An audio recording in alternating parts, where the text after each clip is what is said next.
box 2.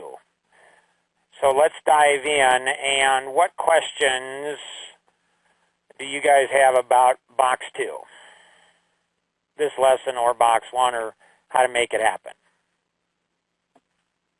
Yeah, Mark, it's Ski. I have a question on the sticky message. Yes. When it says unexpected. Yep.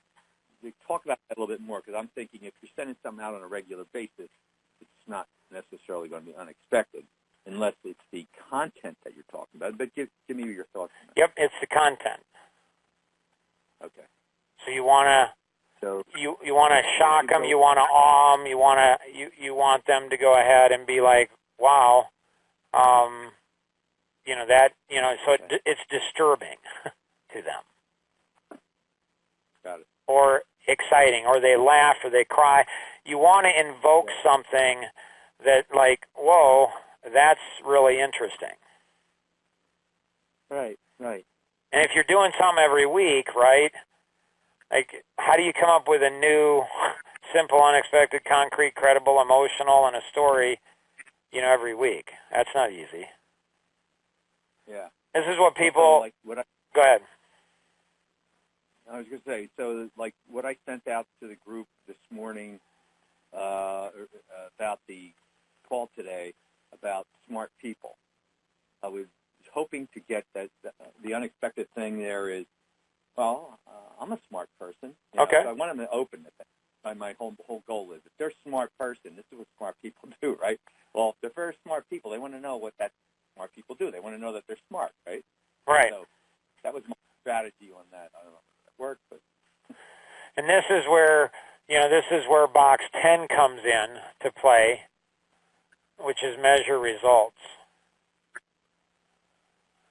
So each level of the 530 grid is a higher level. So it's a higher level, it's a higher dimension of understanding. It requires more knowledge. It requires more discipline. So do you have the ability to actually track how many people opened it and how many people clicked it? If you don't have level 4, box 10, you don't have the ability to measure this, you really never do get so good probably at measuring. You never get good at writing copy because there's things that you think, or at least for me, there's things I know is just amazing copy. I mean, it's just brilliant. Like, I'm a genius. And it doesn't work. There's other stuff that it's like, this won't work at all. And it looks like a child wrote it. And it does work. And it's like, what? So it seems like the more you know about something, at least for me, the more you know about something, the more you know you don't know. And that's a good place, great place for learning. Yeah. Other questions or thoughts?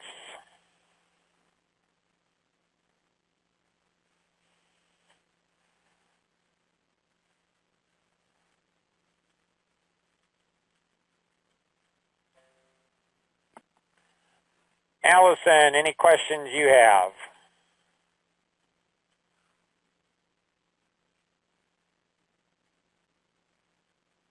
Anybody have any questions? Yeah, I have another one then. Yep. If you're using EVA, are they writing this stuff for you too? Are they writing the copy? Yeah, normally they do. Okay. We had an amazing experience where I was talking to a couple of ours. I think I'm contracting now with 11 EVAs. And I'm like, because a lot of times in the marketing side, people, they don't engage in, out in the field. And so somebody went ahead, and one of the EVAs went ahead and was making phone calls. So in area 4 or area 2 and 3, and they ran across something, and they didn't naturally feed it back into area 1. So I think your best copy comes from the engagement. But if you're out in the field, typically people in the field might be really good at selling, but they're not so good often at writing copy. And if you don't have somebody that's writing copy, so typically, yeah, EVAs, they do almost all the writing. Once in a while, I'll get back into writing copy, but they're probably writing 80 to 90% of my copy, and we pound out a lot of copy. Yep.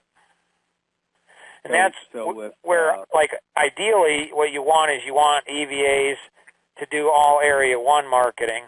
You want EVAs to all do 2. You want them to do all 3. You want, them to do all 4, all Area 4 and all Area 5. Oh, my gracious, Mark, that means you have a business that runs without you. Yep, that's the goal. So, sorry, go ahead. Yep. So, how do you determine, you got to at least have somebody that understands what you want, if it's specifically around a particular area, say it's around mortgage or real estate. And so you need an EVA that has a bit of an understanding if you're going to have them do it all. Not necessarily, because you don't really want mortgage and real estate. Okay, so you're going to want things outside of, well, not necessarily. What do you really want? You want engagement. You want engagement. That's exactly what you want. That's exactly what you want. You want engagement. So sometimes having something in the industry will engage people, but a lot of times, most industries, are very incestuous. Like everybody talks about the same thing all the time, every time, consistently. So when you have something coming from outside of the industry, it's very, very potent. It's very powerful. So you want engagement, and that's where they, box 10, the measuring results. It's so much of marketing. I say marketing is hard work. Pre-sales is discipline, and sales is skill.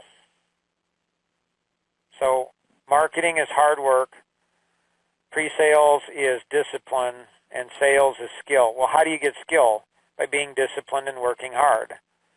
But marketing, in my opinion, is just really hard work. If you're not paying attention to every little thing that's going on, it's not going to work so good. Other questions or thoughts? All right, great lesson. We'll go into the outside the box, thinking here. Always remember, we can accomplish so much more together than we ever could on our own. Have an amazing day. Bye-bye.